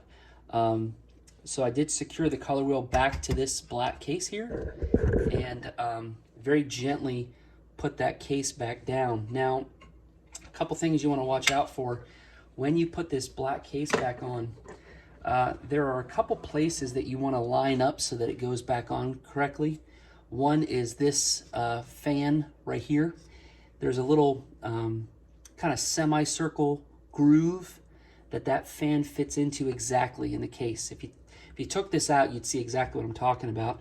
That fan kind of fits in like a half moon shaped recess in the plate. That needs to go in there. Also, this white cord here that was coming out of the bottom corner, that fits in a little place over here, that needs to be threaded through this hole in the bottom. And then it's bundled in a bundle of wires right here. If you don't have those wires seated kind of in between this fan and that case, the whole thing just doesn't go down. So make sure those wires are kind of seated correctly. Once I got that down in, it was pretty noticeable where the screw holes line up. Let me show you that here. There are screw holes here, not there, sorry. All those screws that are down in this component there, just make sure they all line up, and that way you know the thing's on correctly. Also, I'll do this now. There was a long cord coming off of this component here. It's one of the 2 cords that I could have used to completely free up this black case. That goes back on this board right, let's see if I can get it in the camera, right there, okay? And it was taped down right here. I'm gonna actually replace this tape. I got some insulation tape, some duct insulation tape. It's the only electrical tape I could find that was heat resistant, and I will be kind of replacing that. But for right now, I'm gonna make sure that this cord is connected, this cable is connected again. I'm gonna use my bent needle nose pliers so I get a good grip on it, and put that back into the circuit board over here. Actually, it might be better to just use my fingers because it's pretty accessible. You'll see where it goes back in, but there we go. It clips in nice. And then I'll make sure that I put some tape back over that. I don't know if it's important to secure that down, but it was there, so I might as well replace that. Now there's a couple other things I want to get back on. One is this white connection that does fit down in these grooves that I showed in a previous video on how to take it out. There's a specific way that goes back down on there. Another one, because I'm just so nervous that this thing's just freely hanging, and that is the door switch. I'm going to put that back on that bracket right there. That should slide into the bracket, and then there's a little screw and a washer that holds that securely. It also runs underneath this plastic piece. In a previous video, I talked about how it's supposed to run underneath there like that and run kind of free of all this heat that's generated over here through the color wheel and whatnot. I'm going to get those two things back on, and I'll return after that. So just to give a play-by-play on this, I did reconnect. I'm going to hold the camera, so hopefully this is a better view than what I was doing before. I did reconnect that cable into the board, ran this cable back up through that hole, put that guy back in, again, flat side against the case, rounded side out. There is a screw with a washer that goes back on there. Same thing over here. Little tip when it comes to putting that trigger back on, make sure that this black cable that runs underneath the plastic is nice and snug and tight so that you have as much play underneath here as possible. These are very fragile connections, these little soldered connections between this wire and the trigger. So you want to make sure you have as much as you can to pull that out, because that has to slide in sideways. You can't tilt it and snap it in, it's got to slide in directly horizontally. And then these two little nubs are where they match up. And then there's that screw with the washer there. What I'm going to do now is go back through the video and find out where I have the screws for this plate, or this one, this circular one right here, this metal one right there, right there. This black one here for that, to get that casing, to basically secure this casing as much as possible, because now that it's on and it's lined up, I want to make sure that it stays lined up. I don't see any other screws on this side to hold it down. There's no screws in the middle of the plate itself. So the best way to get that secured down would be to find out where all these screws came from. I'll go back and watch my videos, and then I'll kind of come back and tell you. Okay, so the next step in putting this back together, to make sure that everything was secured, I put this, what I call the metal box tab screw back in, and then also on this side, put that metal box tab screw back in. Those were both identical, as I think I said in a previous video that I watched just now. So I put those two back in. What I'm going to do now is put this screw back in, this screw back in. This is also to the same metal box that the color wheel is actually mounted to. So I'm going to put that screw and that screw back in. You know how when you go back and you watch what you've done, you kind of say, oh, hindsight 2020. What I would do, and if you watch this whole video before attempting this, I recommend it. But, you know, I had taken the screws off of the color wheel to try and loosen that up, thinking I could take the color wheel off in order to get this whole thing off. Looking back, I would not do that. I would leave the color wheel fastened to this metal box. Don't mess with it. Don't take it off. You don't need to. This color wheel will come off with this entire piece. I had initially dreaded taking this off, thinking I could just get the color wheel off, then get this thing off and leave this on. It is much easier to leave this whole thing and the color wheel as one unit. So don't even bother taking this screw off here or this screw right here off that mounts the color wheel to this metal box. Just loosen up those 3 screws from this box. Keep this on. This is going to come up with this plastic case. So leave this on, leave the color wheel on. I mean, I did clean the color wheel, so maybe that's a benefit. It was dusty a little bit. I took some alcohol swabs to it. But I tell you what, lining that sucker up was a little nerve-wracking. So leave this metal box that houses the color wheel on this. Take this off and then take the whole thing off as one component. You do still need to take this trigger off, and you do still need to take this guy off, and you do still need to detach that to get this off. Just leave the color wheel on. Learn from my mistake. So I'm going to get those remaining screws. This guy, which I still don't know what purpose he serves. It's not fastening anything. It fits down in that recess. But I'm going to get that back on there. There is one more black casing screw here that I need to get on. That'll be that. I'll be back. Okay, so I have now finished putting in what I nicknamed the mystery screw and the something screw.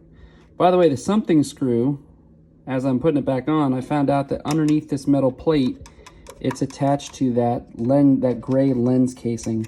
So it's just another way of securing this metal box to here, which I know is probably important for lining up the light as it goes through the color wheel and into the lens. I also put on the 3 black casing screws. There's one right here. There's one right here. And then there's one way over, let's see if I can get a picture of it, right there, okay? That one is on it attaches the black casing to a long, thin plastic tower. Make sure that that sucker's lined up well. It was a bit of a challenge to get on, so just be aware, there's a very, very small piece of plastic that a very tall tower of plastic goes to, so it needs to be lined up quite well. Right now, I'm going to go back and look at my previous videos to see what I had done before that, and so I know what the next step is to do in reverse. Okay, what I did on the next step was put back what I called the lens casing screws. There's 1, 2, 3, and 4 of those. Earlier on in a video, I had talked about this, behind this plastic divider here, this screw right here, and it had some sort of substance on it, some sort of glue. I had taken that out thinking I had to. Don't do that. Don't do that. Don't do that. It is different. It is a different thread than the other 3 or the other 4 I just mentioned. And it also does not secure anything. What it may do is actually secure something within this channel here that the light goes through. So I hope I didn't screw anything up. I do think that when I put it back in there, I tightened it down appropriately, but I'm hoping that that didn't have to be adjusted in some way, because it was not necessary to move. It was glued in. So gosh, I hope that didn't do anything adversely. So if you watch this video and you see me earlier on, you're trying to follow instructions, I talk about a glue that has some sort of substance on it. Don't take that off. It doesn't need to come off. It's just 1, 2, 3, and 4 for the lens casing. So I will watch next video and tell you what I'm doing next. Okay, so the next step in the process that I did was there is a, let's see if I can get a good picture of it. There is a plastic divider right here that had 1 screw holding that in.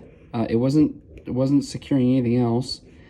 So I put that back in there, and I'm pretty sure that concludes all of the screws that hold this plastic casing down, the color wheel, the metal box that the color wheel is fastened to, this switch, the lens casing, everything. All the screws so far before I take that or put that metal plate back on are down. The other thing was this, this cord here was kind of folded and taped both to this heat sink and also up onto the metal plate itself, actually onto the motherboard. So what I did was I took some replacement tape. I could not save this, this black, I'll show you here, this black tape that they used that was thermal tape. I called an electronics place today and asked them, can I just use aluminum duct tape that you would use for duct work? And they said, yeah, that's fine. It's not going to conduct electricity. So it is thermal tape. It's going to take a nice heat, probably more than the other tape. So I just put a little bit of that on there just so that I can flip it up and over that once this thing is plugged in. So now what I'm going to do is take a look at the video that I did when taking the metal plate off. That would be, let's see, this guy right here.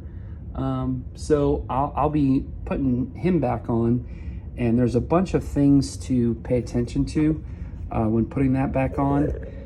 There's various cords that have to be attached to the motherboard. There's a couple that I know have to be thread up through some holes, and so I'll go over that once I get that done. Okay, so a couple things when it comes to putting this metal plate back on. Things that I found out I need to pay attention to. One is that this wire right here that goes and attaches over to that board. Initially, when I took this off, this wire was running underneath this part of the metal case, and it was taped down. So I wanted to make sure that that was back in place so that it wasn't hindering any kind of connection between the plate and this aspect here. This green, red, gray, and black cord was running on this side of that wire. If it's on this side of the wire, you can't get the metal plate down very well. Make sure that's thread back underneath there and comes out on this side of that wire. This long red, maroon, orange, and black cable has to be thread up through that hole in the metal plate. And then also this large cable and this medium-sized cable, not that little guy over there, not that one that was red, that kind of snakes up around the side, but these two right here have to be thread up through that large hole. If I can mount this, I will try and show that. Let's do this here. And we'll switch. Nope. Okay, so when putting this plate back on, this wire has to be thread up through that hole there. These two wires come up through the larger hole. And then also on the back of the case itself, there are these places where this metal tab goes in, as well as on the other side, there's a metal tab that goes in. So it's easier if you line those up and slide and kind of tilt the whole plate back a little bit, get it seated, and then let the plate come down and make sure that it's lined up wherever it needs to be. I have to do a little bit of kind of playing around with that to make sure that happens. Pull that cable out.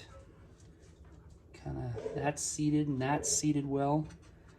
But I want to make sure I don't squish anything in there that doesn't need to be squished.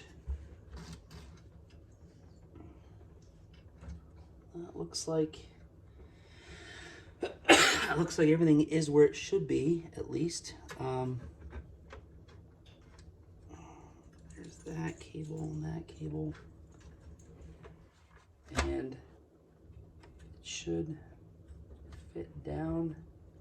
There we go. Okay, so this metal plate here is seated correctly when this aspect of the plate here, okay, fits into the tab on the heat sink, as well as it lines up with that screw.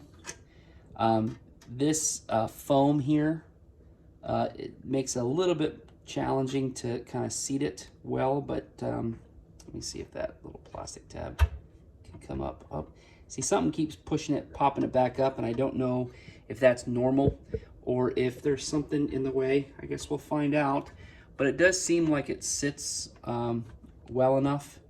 I know that this foam right here was kind of depressed, so it does look like that metal plate was pushing it down, and maybe the foam is what's popping it back up. But it does look like everything's kind of seated well now. I've got my cables out. Let's see here. I got my cables out where they're supposed to be, and there's a decent amount of play there. This little guy on the end actually wraps up around the side. This guy has a pretty decent amount of slack. This one too. This guy not so much. This little red, gray, green, and black one, but I know he inserts right on the side of that motherboard. So now that I have it all seated properly, I'm going to start screwing it down. There should be 3 metal screws, one on each back corner. There's 1, there's 2, and then there should be a 3rd one here that connects right there to the metal heatsink. So I'll put those in and then get back to you. All right, so scratch what I just said about 5 seconds ago in the previous video. This screw hole right here is not where your next screw goes, and neither over here on this side. Your 3 metal plate screws, at least the ones I kept, go here on the heatsink, and then these 2 guys in the middle. All right, so these 3 screws here hold your metal plate down. These ones, actually, this one here and that one here, actually go in later. That's after your second metal plate goes on. When your second metal plate goes on, that's when these screws go through that metal plate, through your motherboard, and through this metal plate into the bracket. So I had actually mistakenly screwed these in and then couldn't figure out why it wasn't working. So that's that. Now what we're gonna do is grab the motherboard and see if we can start getting that back on and lined up.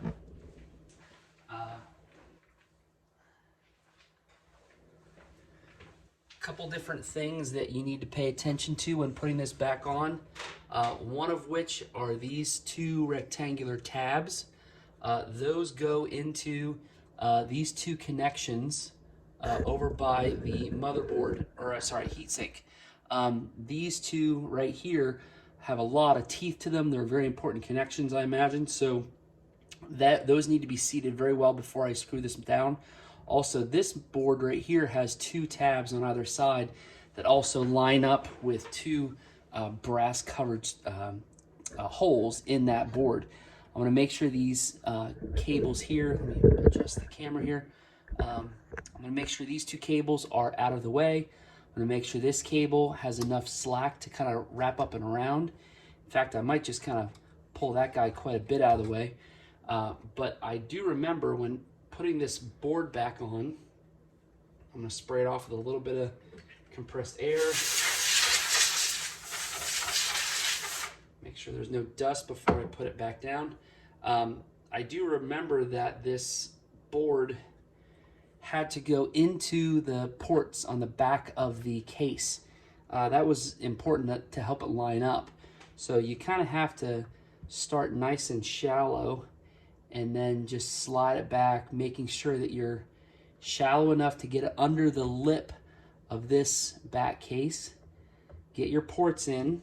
I'm going to make sure that that cord underneath is out, and then hopefully we can lay it down nice and straight. So let's see if I can do that. I don't see anything on the sides necessarily pinching it. Nothing's hindering it from going down. It is seated in the back. Now I want to focus on getting it seated correctly over here where those 2 connections are. So I'm going to kind of peer underneath, make sure they line up pretty well with the holes, and just give it a nice gentle push down. Make sure that it is down all the way. Let's see. Give it a little bit of a gentle push. It does feel like it's going in quite well. Those tabs are coming up through the motherboard. Really nervous about that because I know that in past videos, when those two things are not seated, then you've got a lot of problems with your picture specifically for some reason. But it does. It looks like everything's down. The motherboard went down nice and smooth. So what I'll do next is start putting in these two screws. These two screws go into the heatsink that keep that aspect of the motherboard connected into those two things. And then I'm going to start putting in the cables. I'm going to do that off camera because that can be a little tricky, and I want to make sure I do it right. So we've got the large one here to go in. That was the one that was so difficult to get out. This medium-sized one, this smaller one over here. Oh, sorry, bad camera angle, sorry. Large, medium, and the small guy. Those go into the sides. I have this one right here to connect, this one right here to connect, and this one right here to connect. And then this guy right here, I will tape him down after I slide that into the red connection. You also have this one here, but remember this one actually went to a cable that was on the top lid of the projector. Frankly, I don't know how I'm going to get that guy in. I might have to put him in before I put the lid back down on.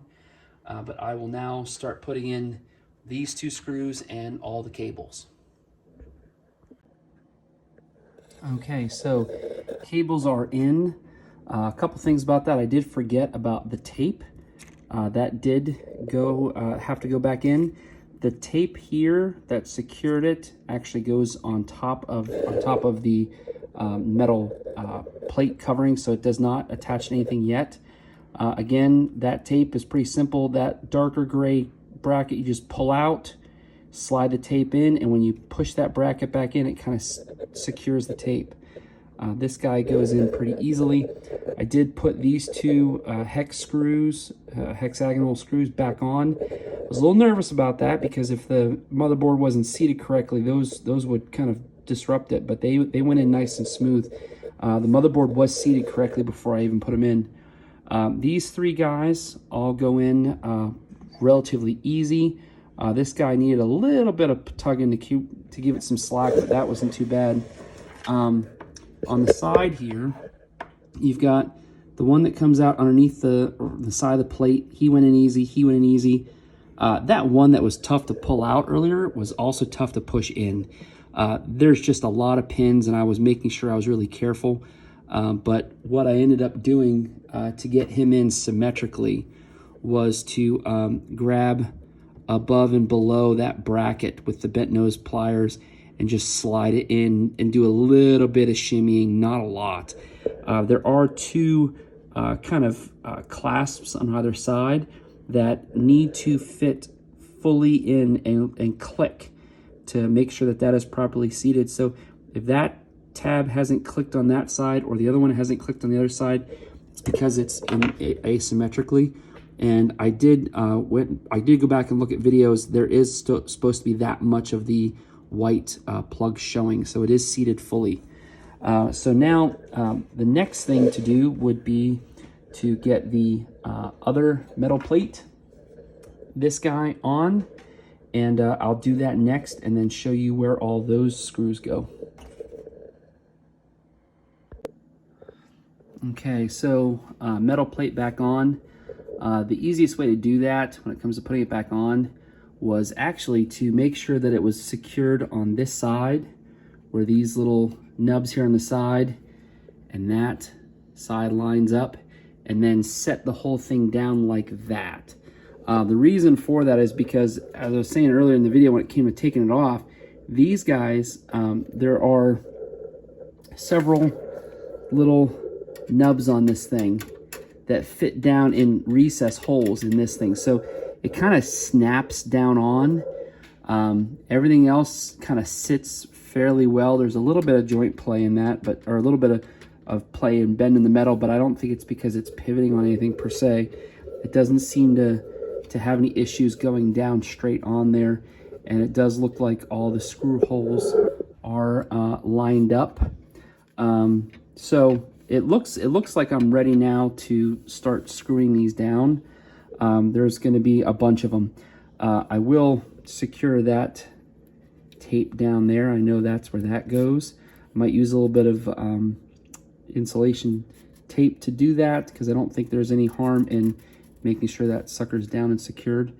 But I've got screws here, here, here, here. Pretty sure it's time to put that guy in. So there, there, there, there, and there. So I'll do that next. So I have now secured the top metal plate. A couple different things. I did fasten this cord right here down with some, let's see if I can get a picture of that, some duct tape, not duck, but duct tape. I also secured that tape down there so that it's not going to be messed with. One thing that I didn't make note of, and I should have, was this screw, this one, this one, this one, this one, and this one. These 6 screws are all one size. These ones on the corner, because those holes are a little bit bigger, it's a larger head on that screw. So just pay attention as you're putting these in that you don't put the small screws in where these 2 on the corners go. I did also not only have to work on the DMD chip, but also replace my lamp. So I got a replacement lamp. I will post that online. I think I got this one on Amazon, I'm pretty sure. It did come with its own screw, which I did save. I did save the lamp screw over here. This one has a washer on it, whereas this one doesn't. So I'm gonna use the one that came with the projector originally and not use this one that came with the lamp. At least I don't think I will. Just because I don't know why the lamp would come with one type of screw, but yet the one that came with the projector itself was another. So 2 different types of screws. They're both smooth shaft screws with some threads on the end, whereas this one's the head's a little bit fatter, so maybe I will use it. Any new screw is better than an old one, so you don't strip too much. So I changed my mind. I'm going to use the one that came with the new lamp. This goes in pretty easy. You actually just set it, you connect it here. That goes on that black connection. Let's see. And I remember it has 2 tabs, one on one side and one on the other. You can kind of see there that they are different size, fat to fat and narrow to narrow. So the fat tab is going to go on this side, in the corner, and the other one is going to go on the other side, and that just fits down, slides right down in. Okay. Now the lamp itself also just seats down in here, and it should at least, yep. So right here, there are 2 nubs and 2 recesses that they go in. You kind of have to tilt the lamp up a little bit to get them to sit there correctly, and then you just screw it in. That's really all you need to do. It does have this handle that pops up, so that when you're taking this out, when you replace your lamp with the cover on, it's a little bit hard to get your fingers down in. So they make it so that you can just pull that little handle up, unscrew this screw, take that out, and just pull it out like a bucket, like you'd be lifting a bucket. But I have this all open, so that's just going to stay down. That's not necessary. So we will get that screwed in here. As you saw earlier in the beginning of the video, I have 7,000 hours. I don't know how many hours the lamp's supposed to support, but it was giving me the warning every time I turned the darn thing on that it needed to be replaced. So I trust that it does. Well, that guy's not. He is not going in easy. Huh. Maybe I won't use that screw, because that is not going in as easy as I would like. Maybe I gotta do a little bit of wiggling back and forth to get it seated in there right. Nope, it doesn't want to go. Okay, well, either it's supposed to have a washer and it doesn't, and that's why it's not going in all the way. I don't know. It's just not going in as smooth as I'd like. So I'm gonna. Oh, I double threaded it. That might be part of it. Nope, he's coming out. I don't like it, and I don't want the lamp fastened in there incorrectly and loose. So he's coming out.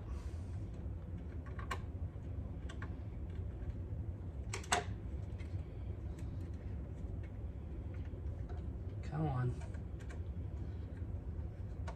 Is it the wrong size?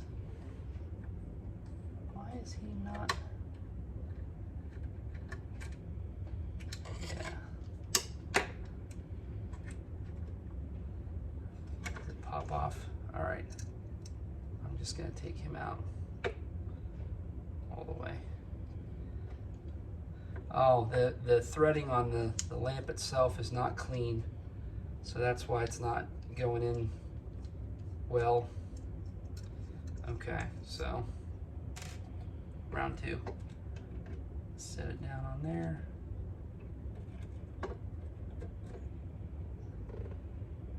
Make sure I got it in there right. There we go. Okay. Let's try the original screw.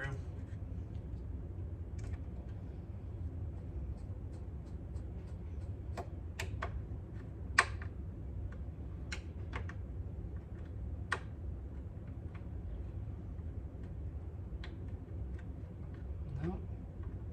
He doesn't want to go in either. All right, so let me take the lamp out and see what that's about. You guys don't need to watch that. Okay, finally. All right, so that screw right there for the lamp, there are two threaded portions it has to go through. It has to go through the lamp itself, the casing on the lamp. Then it goes through a bit of space and then has to seat correctly into the case itself. Be careful of that. What I found that it was best to hold the lamp up a little bit, get it through the case, and then line it up before having it seat down in. If you put everything together and then try to get the screw in, it just doesn't line up really well. So the lamp is now in. We are done with that. Now what we're looking at doing is going to the back, and I have some HDMI port screws to put in. Both of these, the port screws for the VGA and the coax over here. I think it's coax over there. Anyways, this port, and these two ports, I'm gonna get those screws in next. Okay, so I got the screws in on the two HDMI ports and these two. Remember, these are the four that are hexagon and also have their own threaded inserts for when you want to connect the cables. Now I'm about to put the lid on, and there are two things I need to pay attention to. And actually, I'm a little bit nervous about this part because getting this thing off was a bear. One is the tape. There is a tape that goes for the control panel that's on the lid. That tape has to go into this port and be snapped in.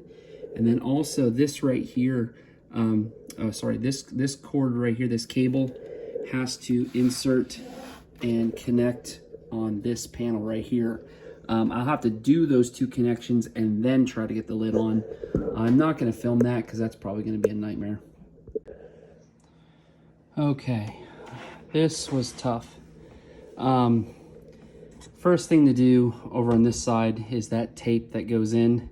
Luckily they give you a bunch of it and they double it on itself, so you've got plenty of slack to get that thing in. Make sure that it's seated all the way in before you clip it. There is a wire mounted here earlier. I showed you, goes to an orange connection. Get that connected. the best way to get this on is to turn this so that it is out all the way. Put the whole thing on the fronts first. Underneath this, behind this, is a little plastic tab that needs to come down over the lip of that focus knob. That has to go underneath first. Then you set the front corners down, get them seated, push this forward a little bit so that it pops out over top of that little plastic lip. Then you proceed to make sure that this plastic bar of the case is in front of this plastic case. And then the most challenging aspect of getting this down, honestly, is back here. This seam where those tabs are, in fact, I don't think it's still seated right. Those tabs have to fit underneath this guy. The tabs here, tabs there have to fit into those tabs there. But getting the back corners down is the last thing you should do. Don't try to, get it straight down. Don't try to go from back to front. Go from front in first, down to the back.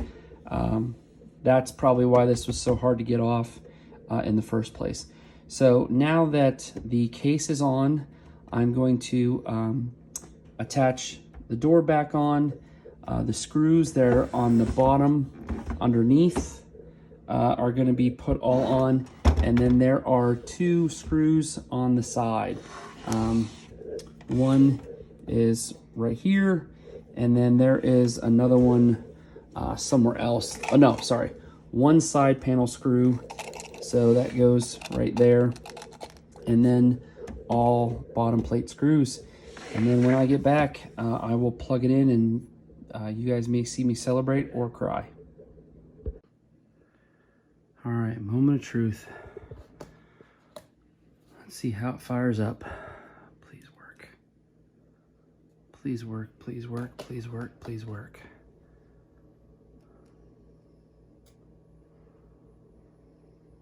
Oh, please work.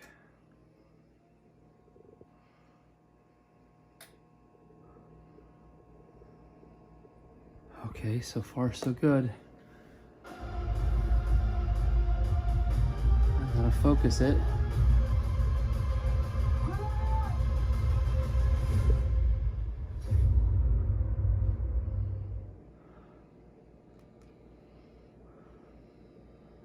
The wait is over. The only thing you're losing is my patience. Quickly, I see that. That was always a problem. It needed to be resynced. That's my system. Oh, yes. Oh, yes. Everything inside of me was screaming, just go. If I got caught, he would for sure kill me. How I escaped. Fixed. All episodes now Oh, streaming on Hulu. thank God. Okay. No more white spots. All right, lamp life exceeded. That's okay. I need to reset that in the system. Okay, so no white dots. All right, it worked. Okay, so it worked. Thank God it worked. I just needed to play with the mounting and all that kind of stuff. As I took it off and put it back on, it needed to be adjusted and sharpened and all that kind of stuff, but it works. Behind me, no issues. I know that there's been some where they have lines down them and where a lot of weird video stuff didn't work out, and so I don't have to worry about any of that. I am gonna edit a little bit, but I'm mostly just gonna splice all these videos together. So I apologize if the camera work wasn't good, or if I ended up correcting myself in the next little snippet video that I made. This was mainly meant for me, like I said before, just to kind of keep track of what I did and how I think. I hope it helps you guys. If you do comment on the video, I've never made a video and posted it like this, so if you do comment on it, I will try and get back to you as best as I can. I am not an expert in any way. I can tell you what I can show you what I did, and I can post what I bought for it.